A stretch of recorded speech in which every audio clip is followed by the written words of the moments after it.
this recent war in Iran, and it's like a great reduction in oil, in gas, in fertilizer, and the flow-on effects of lack of food for people. It's the depopulation agenda rearing its head again, and it wouldn't surprise me at all that there's a pattern going on here. Just as when we saw in COVID, there was a period of maybe 3 to 6 months where all these food production factories were being suddenly they were igniting on fire. And if it just happened with one or two, that would be a coincidence. But it was happening with many different ones in different US states all of a sudden in this period of time. So I don't think these things are coincidences. I think they're indicative of the underlying pattern. Hey, welcome back. And joining us today is returning guest, Makia Freeman, whose work you can find on Rumble, YouTube, as well as his website, the Freedom Articles. And I will also want to mention about his book, which has been banned on Amazon and a number of other platforms, which is a good sign, I guess, in some respects. If you're being banned, The Cult of the Chosen Ones that he released, I have it on Spotify. And so I wanted to just mention that because I know he put a lot of time and energy into that work, and only to have it be scrubbed, so to speak, by some of these behemoths. So I encourage people to check out that book and his other works that he has. Makia, how are you? Good to see you. I'm great. Thanks, Christian. Thanks for having me on again. Well, I always say there's no shortage of things to talk about today, what's going on in the world. I know the last time we spoke, we were going to touch on some health stuff, which I think is just so germane to everybody, no matter what stage of life you're in, where you're at. I feel like so much has been suppressed and obfuscated that exists out there, all the knowledge. We could cover that. We could also cover, obviously, the geopolitical stuff going on too. I mean, there's a myriad of oil refineries and fertilizer plant incidences that have gone on from April of last year to this year going on. I've got a map I can share courtesy of a Natural News. And then David Wilcock's passing. And we're hearing more about like there's 11 scientists missing. We're hearing more about this ET stuff enter these zeitgeist more and more. So if you want to touch on that, we can. And looking forward to just kind of getting your, if you want to, we can start off with the health stuff here first, or we could just kind of get, why don't we just start off with kind of, I'm thinking maybe high level, what you're seeing there today, and then we can segue to that. How about that?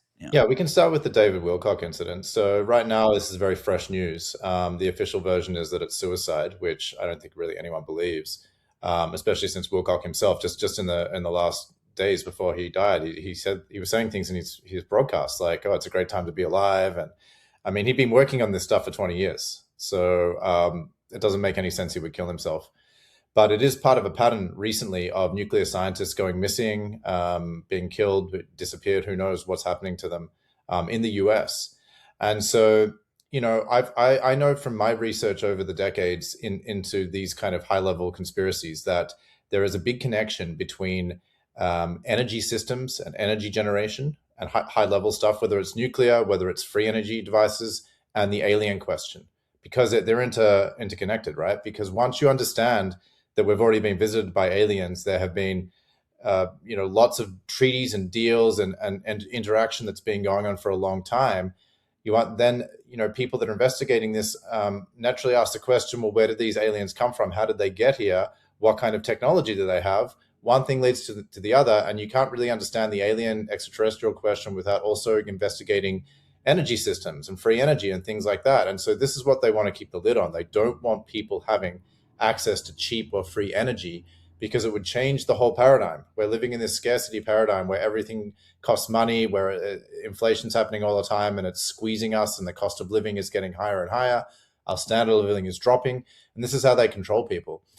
They get them in this, they produce a system of scarcity. They get people fighting in survival modes where they can't access their higher powers, or they're too busy trying to make a living to kind of work on themselves. And it creates this whole human farm where humans are farmed. And so it's definitely important for them to, if they want to keep the lid on free energy and people understanding, what could be, how we could run society where we wouldn't be all in this survival mode, they have to keep the lid on the aliens as well, to make sure that none of this gets out. And so I don't know for sure, because this is still a very new thing and research is ongoing, but I suspect that what's happening is that some of these scientists are getting too close to the truth. They're starting to talk too much.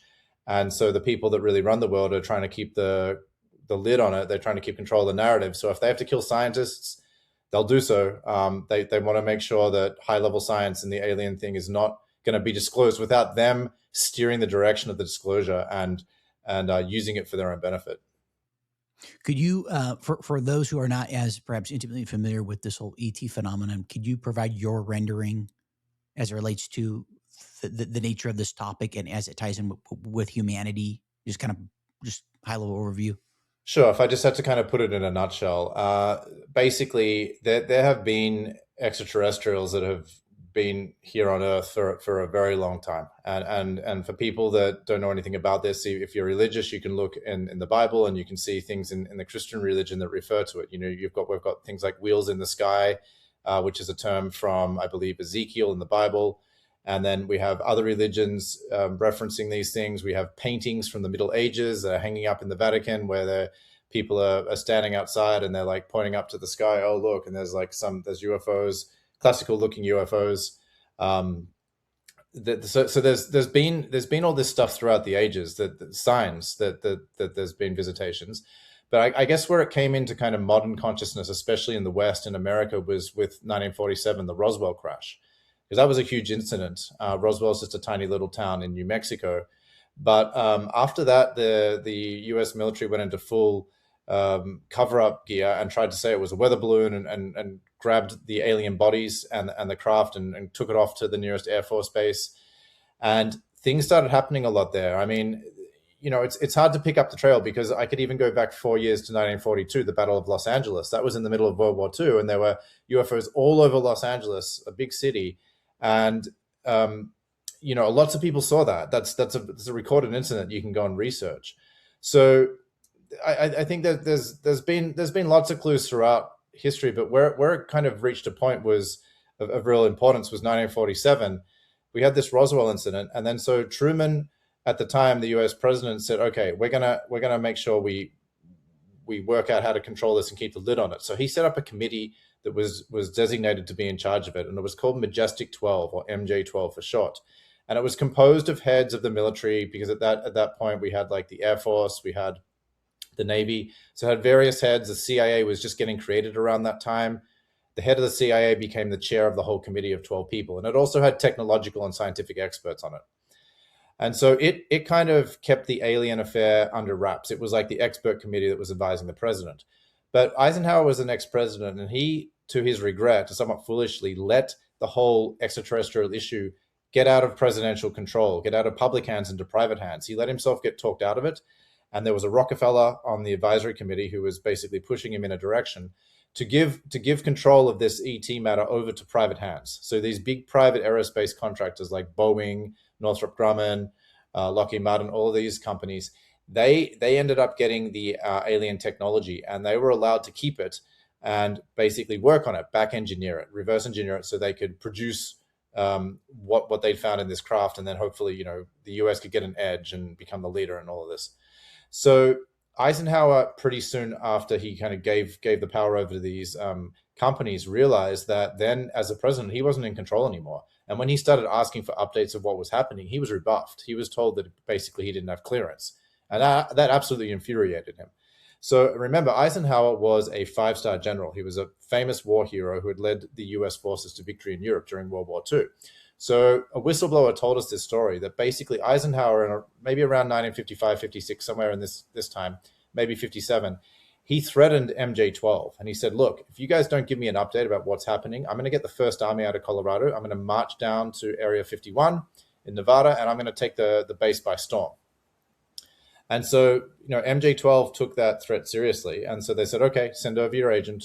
We'll show him everything. We'll give you an update. And he did. And, you know, there's various reports that Eisenhower was absolutely shocked by what was happening, because apparently, you know, there's lots of levels to the bases, whether it's in Dulce, New Mexico, or it's in Area 51. We say Area 51, but there's actually a base there called S4 where more of the stuff happens.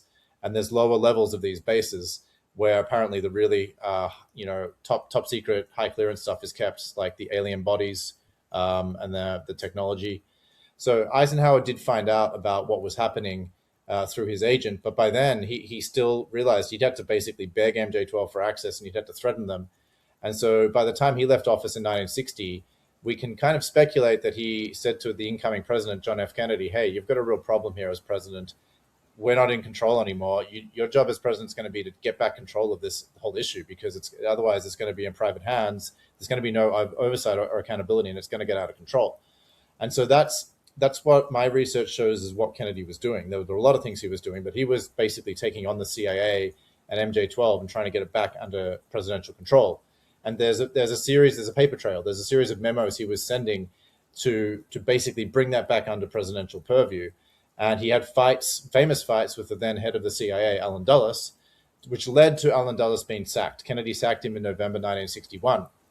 Now, there was also the whole Bay of Pigs incident that happened in Cuba in April that year, which was a fiasco. It totally embarrassed the US. It was a military failure. And I mean, I'm sure that was a big factor as well in why Kennedy sacked him. But basically, by the time Dulles had left, he'd set up this ingenious plan to basically make sure Kennedy was never going to get control of the UFO files. And if they had to do it, they would assassinate him.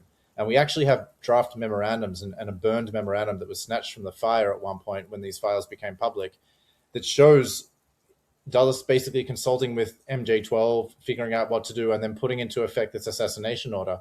And that assassination order was handed down to none other than James Jesus Angleton, who was the number 3 guy at the CIA. He was like a protege of Dulles. And Angleton was also a huge Zionist, totally into Israel, would make many, many trips to Israel during his time, during this whole close relationship between the CIA and Mossad when they were sharing information and intelligence. And so that's why I showed in my book that Dulles and Angleton were the masterminds, the orchestrators of the JFK assassination. But what most people don't understand is that, some people only see it from one angle. They see it from just the ET angle or just the Zionist angle. But it was actually both of these factions that ended up coordinating in the figures of Angleton, especially, and Dulles, to, merge into that one man, two men, and then kill Kennedy. So that they were the two powerful factions behind it.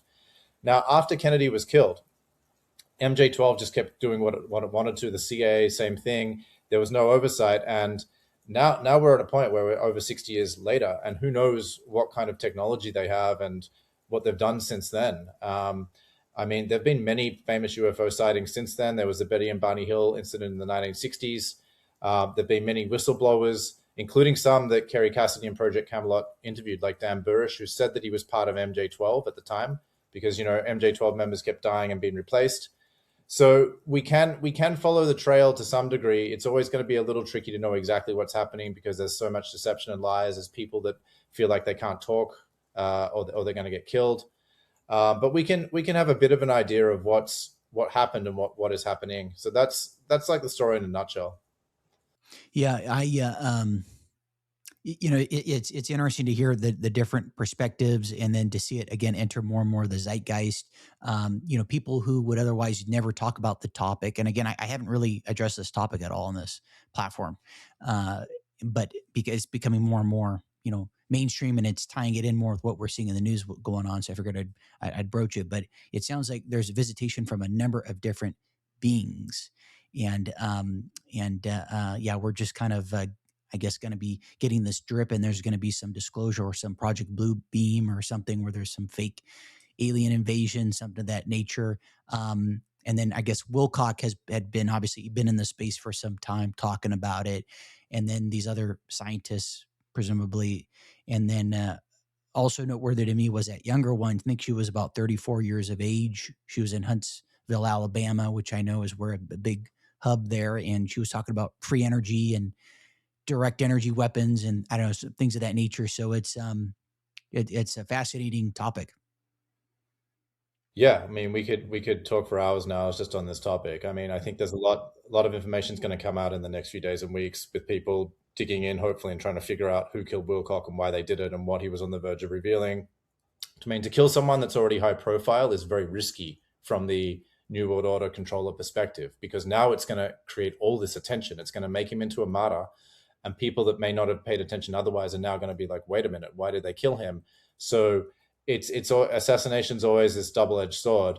Normally, once someone becomes really high profile, it's actually risky to kill them. So it's going to be very interesting in the next few weeks to see what comes up. Yeah, I know he also spoke about the Illuminati quite a bit, the cabal, and there are a lot of great clips that have been circulating on X there, which I've shared with other guests, where he covers those topics. So Anyhow, but it sounds like to you, and I didn't follow his work super closely, but that he was more or less well respected. Is that a fair assessment? Or Yeah, I mean, more or less. I like any researcher. I don't think he was right about everything, but he'd released several books. He'd done a lot of work for decades on not just extraterrestrials and UFOs, but I mean investigating energy. He had a book called The Source Field Investigations. Um, he got into all sorts of topics with his research. He's obviously a very intelligent guy. no doubt. And as far as today, what's going on? Would you like to touch on anything that you're observing that you're seeing currently? Obviously, we've had a lot of, I mentioned off camera, oil refineries, fertilizer plants getting hit. The geopolitical situation just looks like everything's building up more. The troops are going to stay there. We're going to see this just rev up more shortages. You hear ad nauseum being talked about in the alternative media space. And then your latest article, 22-point Palantir Manifesto, would love to touch on that, and then health stuff as well. Sure. So, I think last time we spoke, or it might have been the time before, we were talking about the Iran war and how there's an element to it where it's coordinated by this force that controls all countries. And so even though it's real on a certain level with like the soldiers that are fighting on both sides, or the some of the lower level politicians that are like feel like they're defending their country and they have to do this, there's a higher level where this is like all part of some grand plan. And we were talking about how both sides were hitting oil refineries, gas refineries, shutting down the energy production, shutting down the whole, making it difficult for ships to enter and exit the whole strait, the whole Strait of Hormuz and the Persian Gulf, which affects massive amounts of countries worldwide. And then we have urea, which is the nitrogen-based fertilizer, that the production of that being throttled. And then we have desalination plants being hit. So all of this is affecting, basically, it's going to come down to food and energy of not just the Persian Gulf, not just the Middle East, but a lot of countries around the world, which leads to basically famine and depopulation. So that's ultimately what it is. Because when you study this New World Order and this global conspiracy, you see that the force that's guiding this is a twisted, sick, evil, psychopathic force. It's a very anti-human force. And so it not only wants to enslave humans, it wants to kill a lot of humans off. I mean, we had the Georgia Guidestones that have now been blown up, but before they were blown up, there was an etching on them that said, let's try to bring humanity's population down to 500 million. So given that our population is something around 8 billion now, that is a massive drop in people. And so people have studied that and analyzed it and said, well, why would they want a population of 500 million? And the answer seems to be that they want a slave race. They want people that exist to do all their work, but they don't want too many people because too many people are harder to control. So they must have come up with the number of 500 million as being a good number for like a slave race. And so, that's why depopulation underlies all these things. That's why we have these, you see it in all over the world in different countries. For example, in Canada, where they're pushing out this right to die, government medically assisted death. I think MAID is the acronym for that in Canada. And you see different laws get watered down for euthanasia. So there's that kind of push going on. Then there's just a general poisoning of the air, poisoning of the food supply, which ends up putting chemicals in our body, which shortens our lifespan. So there's a definite depopulation agenda under all of this stuff. And for people that might think, well, this seems too evil, and how do you justify this? Are you sure? People have referred to this in black and white. I mean, look at, say, the writings of Henry Kissinger. When he was Secretary of State under Nixon, he oversaw the releasing of this report, the NSSM 200, where he said depopulation should be the highest priority of the United States in its attitude towards other countries. And so he was constantly pushing birth control and other things like this to all these countries in Southeast Asia and South America. So it's been an official policy. It's been there in black and white. And it's not surprising now when you take a step back and you look at what's the outcome, what are the effects of all this recent war in Iran, and it's like a great reduction in oil, in gas, in fertilizer, and the flow-on effects of lack of food for people. It's the depopulation agenda rearing its head again, and it wouldn't surprise me at all that there's a pattern going on here. Just as when we saw in COVID, there was a period of maybe 3 to 6 months where all these food production factories were being suddenly they were igniting on fire. And if it just happened with one or two, that would be a coincidence. But it was happening with many different ones in different U.S. states all of a sudden in this period of time. So I don't think these things are coincidences. I think they're indicative of the underlying pattern. Now, as it relates to, you mentioned about the multitude of attacks being waged on us. I'm thinking of chemtrails. I'm thinking of the microplastics. I'm thinking of the food, the glyphosate, and other things that are spread on crops, et cetera. And kind of, I guess, more or less kind of segueing to the health topic and such. What are some things that people can do to better position themselves, so to speak, in light of what we see going on and hearing about? Yeah, that's a good question. So there's so many levels that you can look at the health aspect from. I think one of the most important things is to take back control of the basics. So we're looking at air, food, water. I'm a big advocate of living in areas that are not densely populated, so not urban areas. I think the quality of life and the air is so much better when you can get out more into the countryside.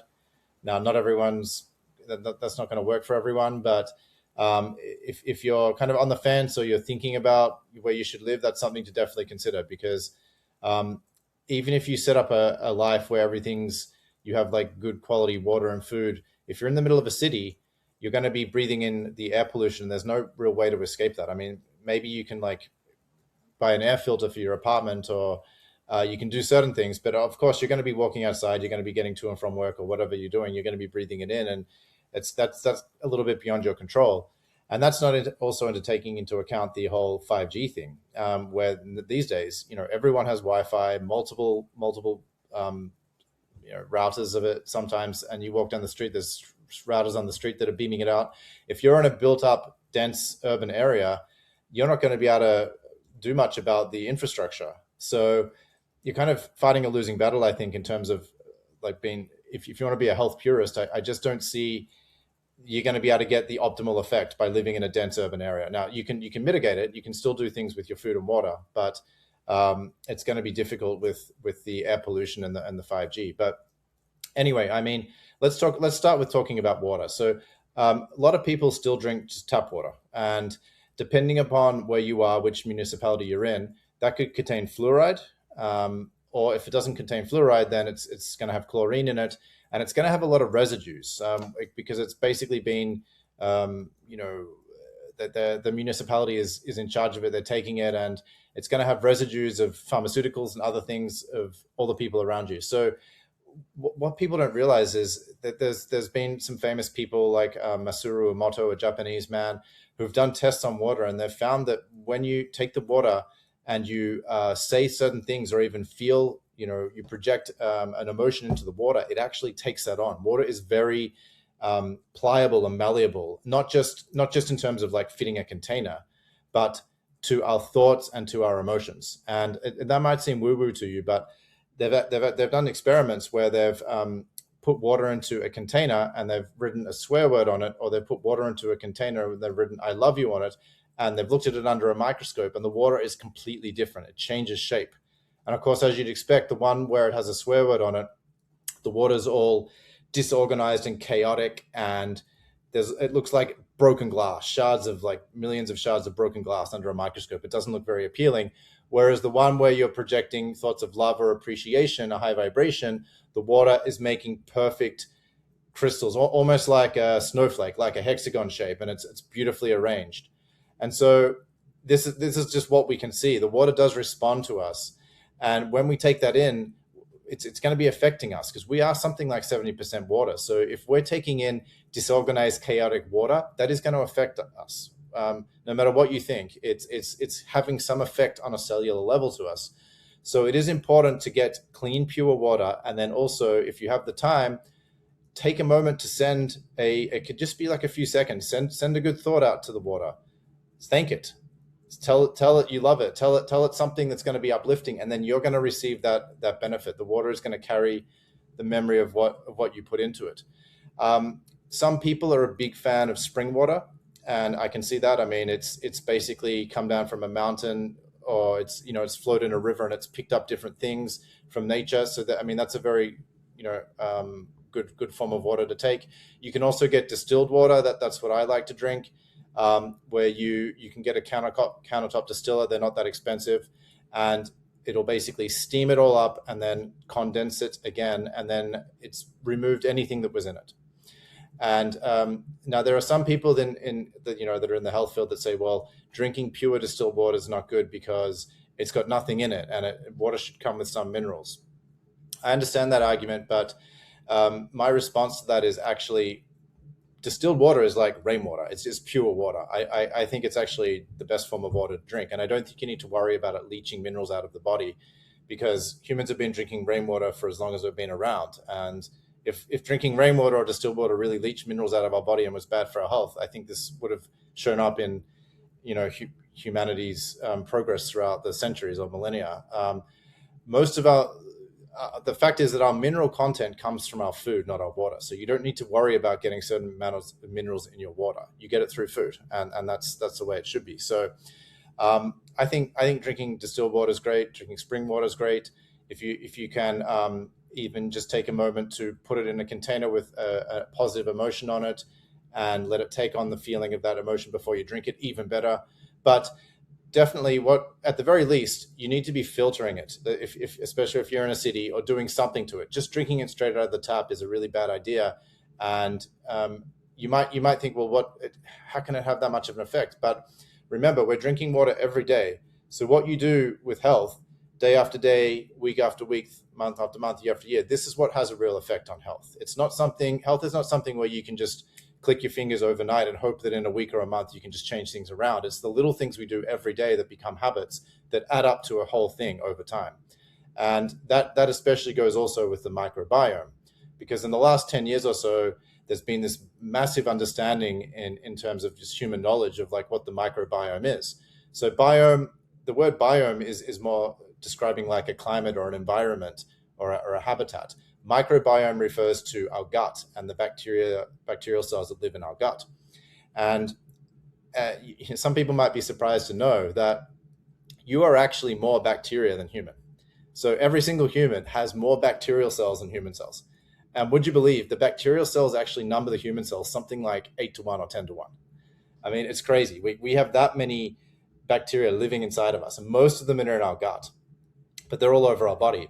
But the thing is, they play a very important role in it, and it's a symbiotic relationship. If we can get the right ones in there, then they help with all these different bodily functions, including digestion, and they keep things balanced. When you have a good microbiome in your gut, that's also the source of your immune system. And so when some foreign invader comes in, or when something becomes imbalanced in your body, the healthy bacterial flora can defend against that. They can keep you healthy, and they can make sure some invader doesn't overwhelm your defenses. So this then leads on to like the importance of like eating food that is going to nourish the microbiome, and it's something you build day by day, week by week, month by month. So if you're finding you're having issues maybe with like low energy or brain fog, or you're feeling sluggish, or your digestion's off, or maybe your sleep's off, a lot of these things can be traced back to the microbiome. And if you just change your diet and maybe introduce a few things, especially the fermented foods like sauerkraut, kimchi, tempeh, there's kefir, there's kombucha, there's lots of different fermented foods. If you just start adding those in, you're going to be, every time you ingest those, you're putting healthy flora, bacterial flora into your gut. And then they start to kind of gradually populate it there and change the whole microbiome of your system. And then the overall, like on the long-term basis, that starts to affect your health, affect your longevity, affect your vitality. I'll have to look into that. I've been getting a lot of bloating, and I feel like I eat pretty good as a whole. But I noticed that sustained kind of bloating, which is interesting. So I'm gonna have to look into doing more of the fermented stuff. I love the kombucha drinks. I don't drink them all the time, but okay, so maybe that's what I need to look into. Yeah, that's just one fun way you can get more fermented food into your diet. But yeah, I mean, for those that eat wheat and bread and sandwiches and things, it's much better to have the bread sourdough. So you're using the fermentation, the natural fermentation as the dough in the starter to create the bread. It's also better to have whole grains than refined grains. I mean, one of the unfortunate things about the whole industrial revolution was we started, they started refining everything. So they started getting refined table sugar, which stripped the sugar away from where it came. So here in Hawaii, I'm lucky because I can go around and I can still find sometimes small fruit stands where they sell sugarcane juice, and it's absolutely delicious. And they take the whole cane and they juice it right there and then you have a drink with all the minerals and all enzymes, everything else that's come as part of the plant.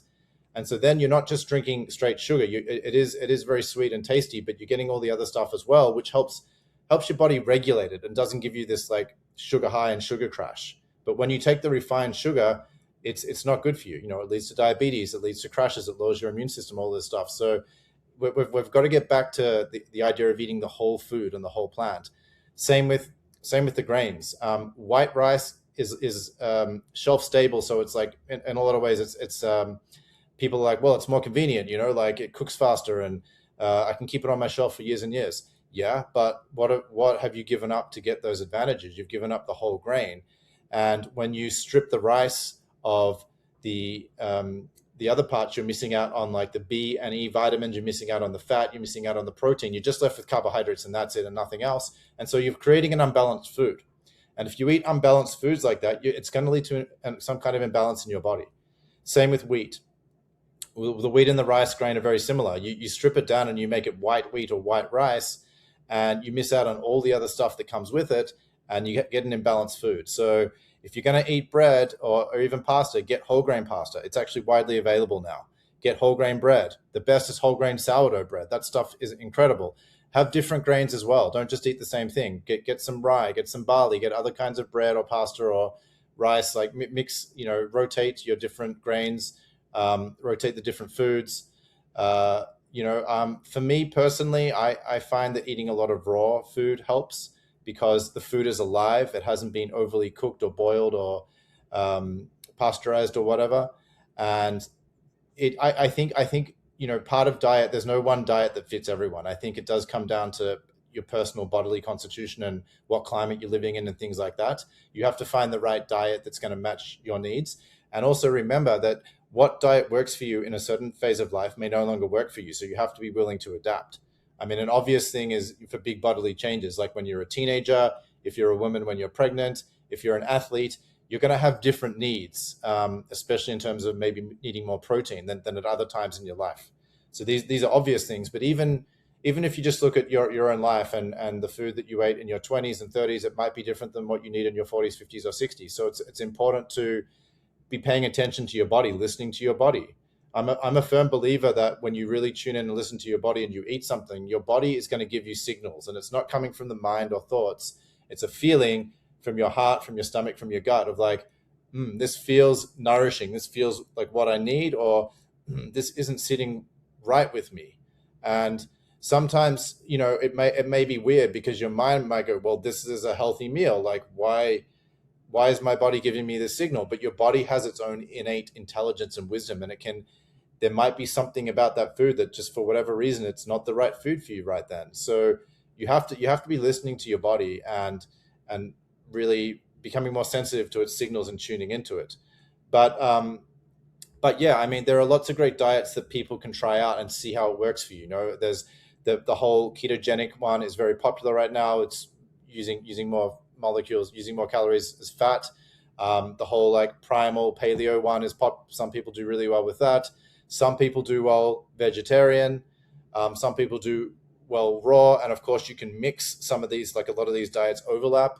I would just caution people about going too extreme because it's easy to get to kind of latch onto the latest fad and go, oh yeah, it's all paleo. Like paleo is the best. Everyone should eat paleo. I'm only doing paleo, and just go all in for that. You just have to be careful, or going all in for vegan or going all in for whatever it is.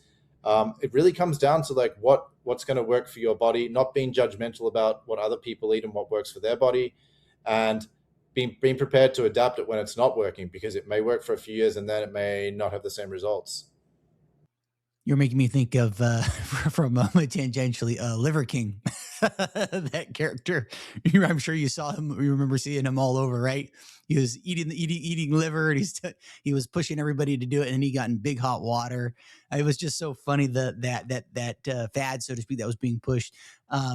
But yeah, I'll share. So what I've been doing lately is doing ginger, the turmeric, and then the black pepper. I've been like raw in the morning doing that, and then I do the salads with beets and dates and feta and mixed green. That's like the best thing in the world. But and then I was going to mention quinoa too. I think is underrated. Yeah, a lot of people eat rice, but quinoa has a lot of protein in it, of course. And I have a bunch of their organic stuff. And what else? What else? I'm trying to think of what else I was going to comment on. Yeah, it's amazing how much the what you're eating, it just impacts everything. When I think, because I work out quite a bit, and I would say I feel like most of being in shape, or looking good, if you want to call it that, is a derivative of, by and large, your diet. It's crazy how much it impacts everything, and the gut, and the gut mind connection too.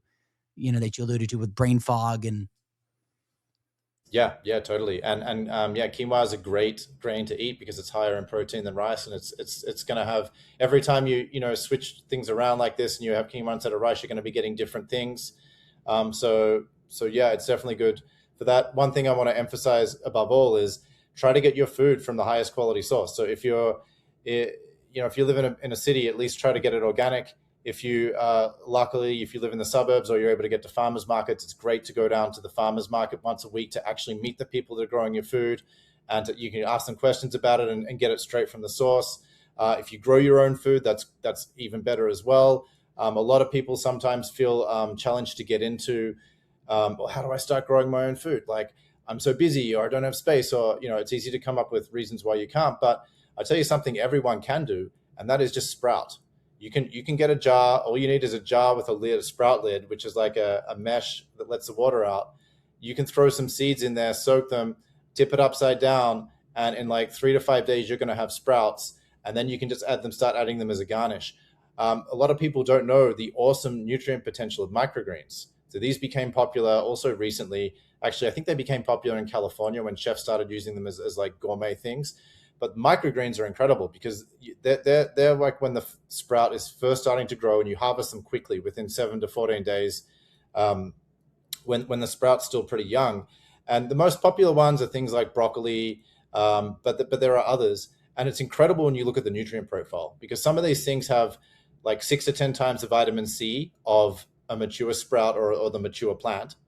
Uh, Something like 10, 20, 30, 40 times the amount of vitamin E, 70 times the vitamin K. I mean, some of it is just absolutely off the charts. And you've got this tiny little microgreen, and yet it's got 10, 40, or 70 times the nutrients of like the mature plant. I mean, it's amazing. So anyone could grow microgreens. I mean, you just need a tray and you just need something that's going to maybe hold some moisture, like a wet rag, a paper towel. You put the seeds on there, you spray them with a bottle a couple of times a day, you leave it, and you can harvest them pretty quickly. Anyone can do that no matter where you live. And this way you can get really fresh, vibrant food with like a massive nutrient profile. It's off the charts. I mean, that's a great way to start. Other people have like vertical gardens. If you're living in an urban area where you can start growing things, the basics like tomatoes, lettuce, even things like just lots of different herbs and spices.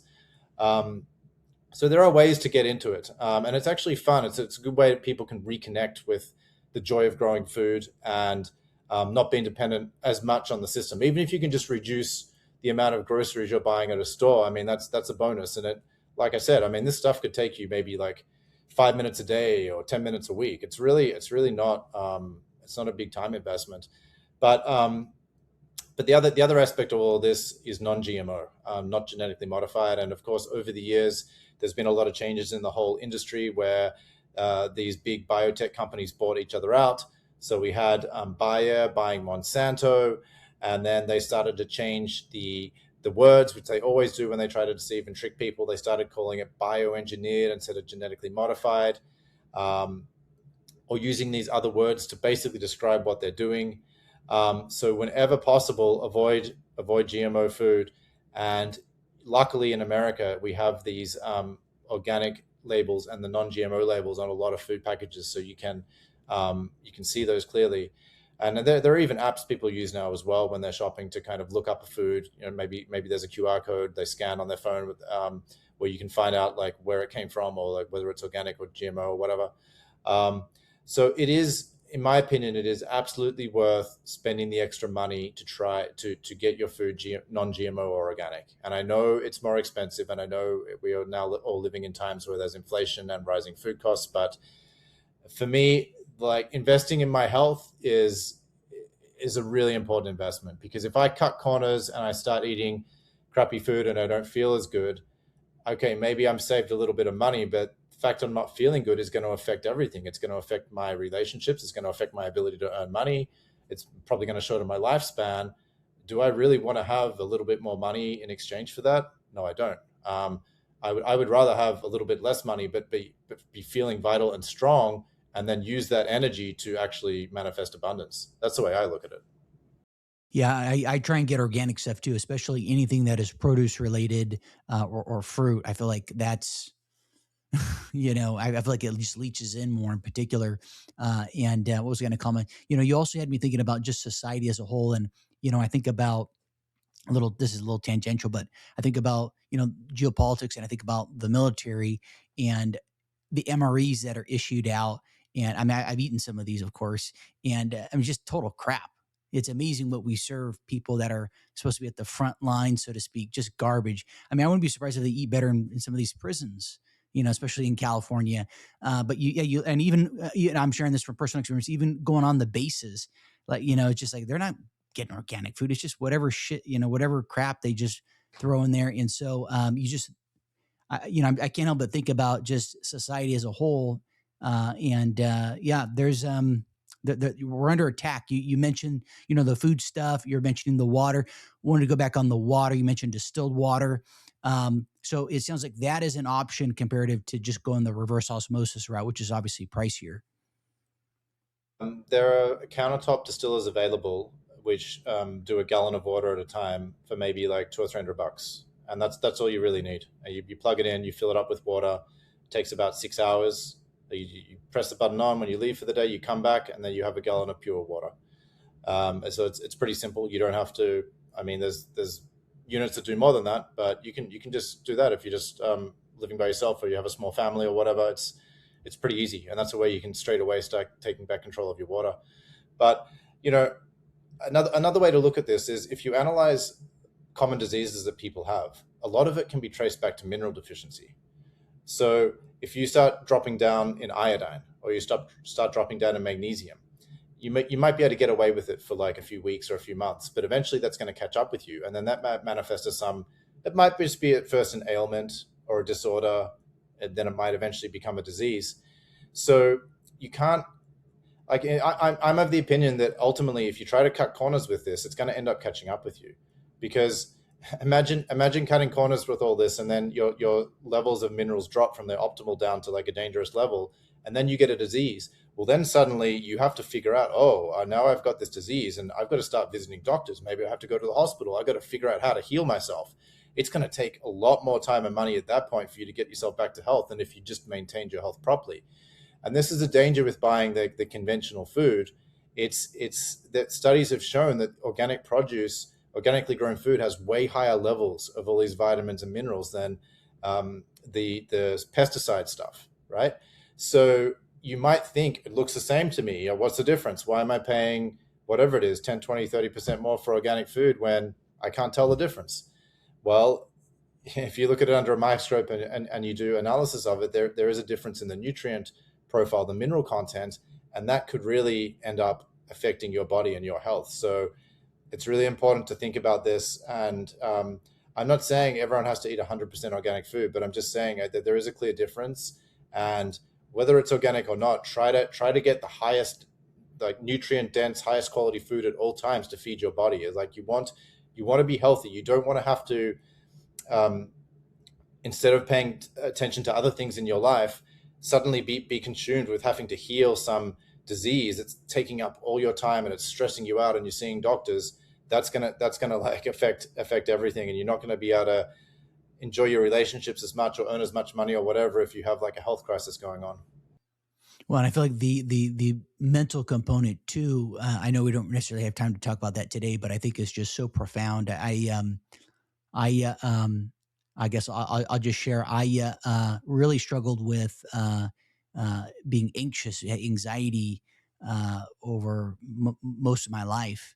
And it's interesting how when there's that tension, I touched on this a little bit in some of the other episodes, but it's amazing. It's a very underrated topic. I feel like how just that tension manifests in different ways, and depending on the severity of it, from the, I got sciatica or back pain, or I have, this or that going on. And it's interesting is when that tension is addressed, it just completely goes away. But the sad thing is there's a lot of people that are unaware of that connection, that psychosomatic connection. And then what do? They are on pharmaceuticals. And then the pharmaceuticals aren't enough because of the brain's like whack 'em, smack 'em. You might hit it here or address it here, but then it pops up somewhere else. And then they've got back pain. And then they're entertaining surgery, or they're doing electroshock therapy, and they're spending thousands of dollars, and money's going out, and time away from work or whatever they're doing. So it's crazy too, the mental side of things, like how profound that is. And but changing habits is a lot more challenging than flip of a switch, so to speak. Um, and as it relates to healthier and in light of time, um, I had Mike Harris on the other day, and he wears a shungite, if I'm saying that right, necklace. I guess it's supposed to help with the electromagnetic frequencies or what have you. Is there anything people can wear that's supposed to help? I hear stuff like copper, other things that are supposed to, protect you better. So I did have an issue with my wrists once where they were feeling stressed or they were hurting, and I wore copper bracelets, and that's it. Just copper bracelets, like the ones you can get, especially in India, countries like that. They've had them there for years as like almost like jewelry, um, and it healed my wrists just by having the copper there. It brought whatever I needed to back into balance. So there's no doubt that having certain metals, certain stones on your body does it affects your electromagnetic aura. Like we are electromagnetic beings, and so sometimes, like you're saying, like there's a parts of health that don't have to do with food or water; they have to do with the 5G or Wi-Fi or different things going on, and it throws something in a electromagnetic field out of balance. And yes, Hmm. sometimes doing things like that can bring it back into balance. I don't know exactly with shungite specifically, but I know that it's something to really be aware of in general. Is keeping your the area in your house, in your business or whatever, as like pure as possible. So I make a point of using only wired connections. I get Ethernet cables, and if I have to run them 50, 100, 150 feet to connect different things in wherever I am, I do that. So then I don't even have Wi-Fi running. I have the option. I have a router where I can turn it on and off if I need to. But as a general rule, I just have all my devices plugged in. And that way I know, okay, at least when I come back to my house, I'm not going to be in this field of with all these different Wi-Fi signals.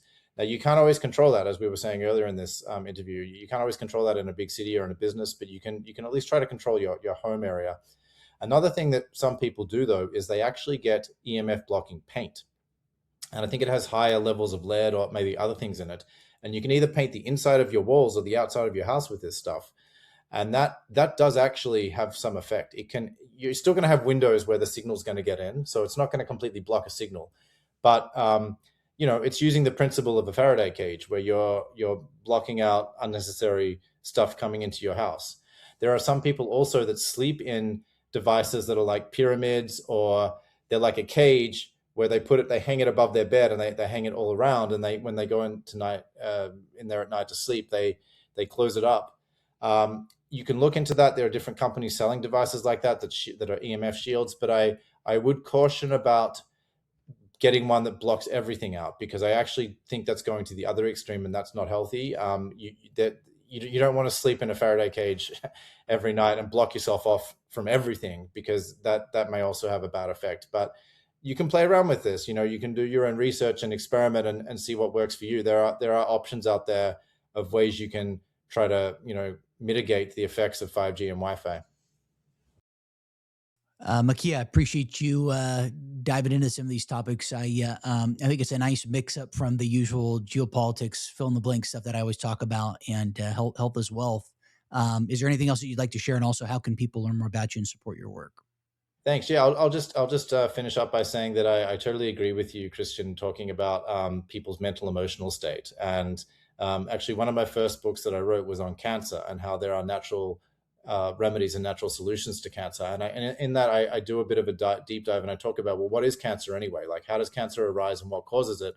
And it seems like one thing that comes up over and over again in research is that when people don't resolve emotional wounds, which might even go back to their childhood, or they don't resolve some mental problem they're having, it basically ends up manifesting as disease. And in extreme cases, it could manifest as cancer, because basically emotions are energy and they have to have somewhere to go, somewhere in your body. And if you're constantly suppressing them or stuffing them down, they're going to get trapped in your body and they're going to end up manifesting as disease, unfortunately. So you need to get in touch with suppressed feelings and find a way to release them, find a way to reach peace or resolution or something with them. And then, of course, there's lots of different modalities of doing that, starting with just straight psychotherapy, but um, trying to kind of release things from your body, and realizing that there is this incredibly important mental emotional connection with health and with what happens. So yeah, anyway, thanks for touching on that. Um, so my books are available. Some of them are available on Amazon when they're not getting banned from Amazon. Other ones, you can go to my website, thefreedomarticles.com. A few of my books are available as audiobooks, so they are on Spotify. You can just type my name into Spotify, Makia Freeman, and you'll see a couple of books come up there as well. And you can reach me through the contact page of thefreedomarticles.com if you have any questions for me. Awesome. Well, Makia, thanks for sharing those nuggets of wisdom. Be well, and I know we'll be in touch here soon. Thanks, Christian. I hope you enjoyed the episode. If you liked it, I encourage you to like, share, /subscribe. The show's on YouTube, Spotify, etc. And I always look forward to hearing your feedback. Be well. Take care. Thanks.